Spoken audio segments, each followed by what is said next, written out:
इस कोटा जिले के कार्यक्रम के अंदर आई हुई भारतीय जनता पार्टी की राष्ट्रीय उपाध्यक्ष मेरी बड़ी बहन किरण माहेश्वरी जी,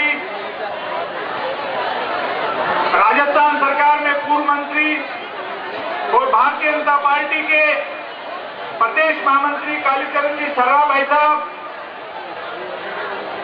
कोटा के लाडले विधायक ओम जी बिरला, भवानी सिंह जी राजावत, जिलाध्यक्ष श्याम शर्मा जी, भारतीय जनता पार्टी की उपाध्यक्ष जसकोट मीणा जी, सरावत खान साहब और किसान मोर्चा के अध्यक्ष सावरलाल जी जाट और यहां पे बैठे हुए कोटा के कोने कोने से आए हुए भारतीय जनता पार्टी के सभी कार्यकर्ता बंधुओं, महिला और बहनों,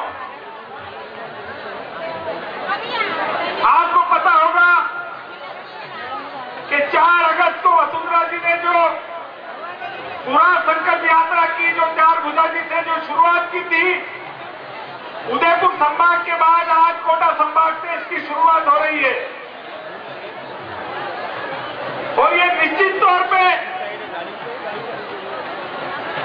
कोटा संभाग के समाप्त होते होते कांग्रेस की जो सरकार है, कांग्रेस के जो मुख्यमंत्री है, जिन्होंने कोटा नहीं पूरे राजस्थान की जनता से जो वादे किए थे कि राजस्थान के अंदर अगर कांग्रेस की सरकार आएगी तो राजस्थान की जनता की तकदीर और तस्वीर को बदल देंगे। लेकिन 4.5 साल के बाद राजस्थान का युवा, राजस्थान का किसान, राजस्थान की महिलाएं और राजस्थान का मुसलमान, सभी धर्म और पंथ के लोग परेशान हैं और खास तौर से युवा परेशान है। क्योंकि वसुंधरा जी की जब सरकार थी तो 8 लाख लोगों को नौकरियां दी गई थी, लेकिन ये अशोक गहलोत जी की जो सरकार है, इसने मात्र 4.5 साल के अंदर 40,000 लोगों को नौकरियां दी है। जब युवा पढ़ लिख के निकलता था, जब हमारी सरकार होती थी, तो डिग्री लेने के बाद उसको लगता था कि मेरा कैरियर सुनिश्चित है, मुझे नौकरी मिल जाएगी। लेकिन ये अशोक गहलोत जी की सरकार में युवा चाहे नौकरी के लिए डिग्री लेके निकले, लेकिन उसको पता होता है कि मुझे नौकरी नहीं मिलेगी। भाइयों, ये कांग्रेस की सरकार सभी समाजों से धोखा करती है और खास तौर से 65 सालों से लगातार जो देश का मुसलमान है, इसको ये कांग्रेस सरकार ठग रही है और अशोक गहलोत जी ने भी इनको ठगा है। ये कांग्रेस के लोग कहते हैं कि भारतीय जनता पार्टी तो मुसलमानों की दुश्मन है। मैं पूछना चाहता हूं इन कांग्रेस के लोगों से कि अगर भारतीय जनता पार्टी मुसलमानों की दुश्मन है तो आपने कौन सा ऐसा काम किया है जो आप देश के मुसलमानों के दोस्त हैं? सच्चर कमेटी की रिपोर्ट कहती है कि देश के अंदर अगर सबसे ज्यादा मुफलिसी की हालत में कोई कौम है, जिसके पास न तालीम है, न रोजगार है, न तिजारत है, तो वो देश का मुसलमान है, जो अनुसूचित जाति से भी ज्यादा पिछड़ा हुआ है। तो इसके लिए कौन जिम्मेदार है भाइयों? कांग्रेस ने इस मुद्दों पर हुकूमत की है। भारतीय जनता पार्टी का तो 6 साल का हमारा शासन था, जब देश के प्रधानमंत्री अटल बिहारी वाजपेयी जी थे। कांग्रेस के लोग बड़े प्यार से कह देते हैं कि भारतीय जनता पार्टी तो मुसलमानों की दुश्मन है।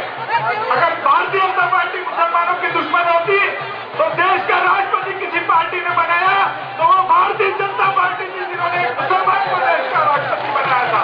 एपीजे कलाम साहब को राष्ट्रपति बनाने वाले अटल बिहारी वाजपेयी जी थे, कांग्रेस का प्रधानमंत्री था। भाइयों,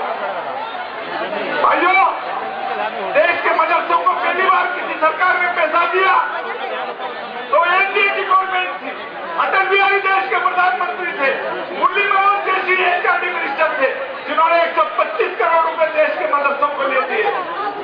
लेकिन ये कांग्रेस के लोग क्या किया इन्होंने हमारे साथ 63 साल किया? जब देश आजाद हुआ, देश का बंटवारा हुआ, तो बंटवारे के लिए भी जिम्मेदारी कांग्रेस के लोग थे। नेहरू जी देश का प्रधानमंत्री बनना चाहते थे, इन्होंने इस देश के 2 टुकड़े कर दिए, पाकिस्तान नाम का देश बना दिया और देश पाकिस्तान बनने के बाद वहां के प्रधानमंत्री राष्ट्रपति जिन्ना साहब ने कहा कि हिंदुस्तान के मुसलमानों, पाकिस्तान बन गया है, आप लोग यहाँ पे आ जाओ। लेकिन मैं कुर्बान जाऊं हमारे हिंदुस्तान के मुसलमानों पे।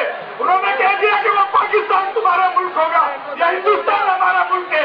इसकी मिट्टी से हम लोग प्यार करते हैं, यहीं पे हम पैदा हुए थे, यहीं पे मरेंगे। वो मुल्क तुम्हारा होगा, हमारा मुल्क तो ये देश हिंदुस्तान है। ऐसे वफादार लोगों के साथ जिनको तालीम से पीछे छोड़ दिया, जिनको रोजगार से पीछे छोड़ दिया, देश की बहबूदी और फलाह के अंदर कोई काम इस कांग्रेस ने नहीं किया है। भाइयों और बहनों, ये तो सिर्फ डरा के, कभी आरएसएस के नाम से डराती है, कभी जनसंघ के नाम से डराती है, कभी बीजेपी के नाम से डराती है, डरा के वोट लेती रही। लेकिन इन्होंने कोई भी ऐसा काम नहीं किया जिससे देश का मुख्य धारा से जुड़ सके। भाइयों, आपको पता होगा, हम लोग राजस्थान के रहने वाले हैं।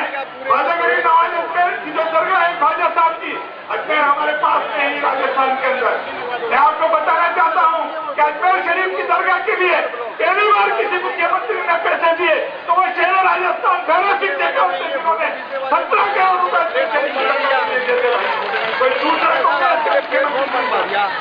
भाइयों।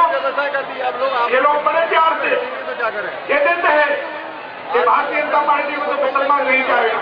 अरे मैं पूछना चाहता हूँ, वसुंधरा जी ने कितने सारे काम किए।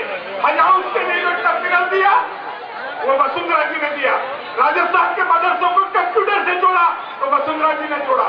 मदरसों को टीचरों को परमानेंट किया तो वसुंधरा जी ने किया। वक्फ बोर्ड के लिए जितने काम किए, जितनी जमीनें छुड़ाई वो वसुंधरा जी ने छुड़ाई। तो भाइयों, ये लोग कह देते हैं, मैं आपसे कहना चाहता हूँ कि 65 सालों से कांग्रेस हमको डिस्पोजल गिलास की तरह यूज करती है। वोट के टाइम पे हमारे वोट ले लेती है, उसके बाद फेंक देती है। अब हमको समझना पड़ेगा, हमको तय करना पड़ेगा कि भारतीय जनता पार्टी ऐसी पार्टी है, राष्ट्रवादी पार्टी है, देश के सभी तबकों को, सभी धर्म और पंथ के मानने वाले लोगों को साथ लेकर देश का निर्माण करना चाहती है। और राजस्थान के अंदर खास तौर से वसुंधरा जी ने जितने काम किए, वसुंधरा जी ने जितने काम किए, कोई भी यहाँ का मुख्यमंत्री नहीं कह सकता कि उन्होंने इतने काम किए हो। और खास तौर से अशोक गहलोत जी पूरी तरीके से निकृष्ट व्यक्ति है। मैं आपको और बताना चाहता हूँ कि एक नंबर पे तो मुख्यमंत्री अशोक गहलोत जी है, दूसरे नंबर पे यहाँ पे शांति धारीवाल जी है। मैं तो कहना चाहता हूँ कि धारीवाल जी का इनके पिताजी ने गलत नाम रख दिया, इनका नाम रखा है कि शांति धारीवाल। भाइयों, शांति का माने तो अमन होता है। इस आदमी ने कौन सा अमन का काम किया? ये वो व्यक्ति है जिसने गोपालगढ़ के अंदर 79 लोगों के ऊपर गोलियां चलाई थी। कोटा की IIT जोधपुर को दे दी।